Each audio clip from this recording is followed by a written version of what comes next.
ଦୂରକୁ ଯିବା ଦରକାର ନାହିଁ। ଆମ ନନା ଯାଜପୁର ରଥଯାତ୍ରା ଛାଡ଼ିକିରି ବିରଜାଙ୍କ ରଥଯାତ୍ରା ଛାଡ଼ିକି ବର୍ତ୍ତମାନ ପାଇଁ ପୁରୀ ଆସିଛନ୍ତି। ଶ୍ରୀକ୍ଷେତ୍ର ଧାମକୁ ଆଇଛନ୍ତି ଦର୍ଶନ କରିବା ପାଇଁ। କାଳିଆର ଦର୍ଶନ କରିବେ, ପୁଣି ରାତି 3ଟାରେ ଝିପି ଝିପି ବରସାରେ। ନା କ'ଣ ନା ଏଇଆଟି ରାତି 3ଟାରେ କାଳିଆ ମୋତେ ଦର୍ଶନ ଦେ, ଜୟ ଜଗନ୍ନାଥ କହିଲେଣି। କହୁଛନ୍ତି ମୁଁ ଦର୍ଶନ ଦିଅ, ନହେଲେ ମୁଁ ଏଇ ବର୍ଷା ପାଣିରେ ଦାଣ୍ଡରେ ଶୋଇବି। এইগুলা କ'ଣ କଥା? ଓ ନା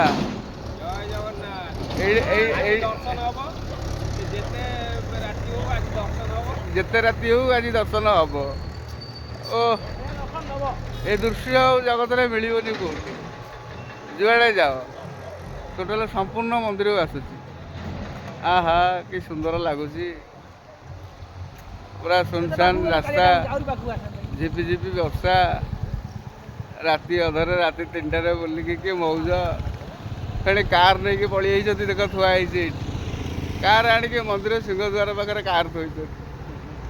ମାନେ କେଉଁ ମାନେ VIP ମାନେ ବି ମାନେ ଆଣିକି ସିଏ ଏଇଠି ଥୋଉଛନ୍ତି। କହୁଛନ୍ତି ଆମେ କାହିଁ ଥୋଇବୁନୁ, ମନ୍ତ୍ରୀମାନେ ଥୋଇବେ ଆମେ ଥୋଇବୁନୁ, ଆମର ବି ଥୁଆ ହେବ।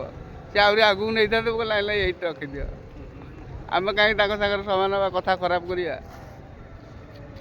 ପୁରା ଗ୍ରାଣ୍ଡ ସେଣ୍ଟର ସାମ୍ନାରେ ଗରୁଡ଼ ହେଇଛି, ଗରୁଡ଼ ବସିଛନ୍ତି ଆଗରେ, ଦର୍ଶନ କରୁଛନ୍ତି ଜଗନ୍ନାଥ ମନ୍ଦିରକୁ। ଦେଖିଲେ ଗରୁଡ଼ ମୂର୍ତ୍ତି ଉପରେ ଦର୍ଶନ କରୁଛନ୍ତି। ଆହା ହା ହା କି ସୁନ୍ଦର ଦର୍ଶନ।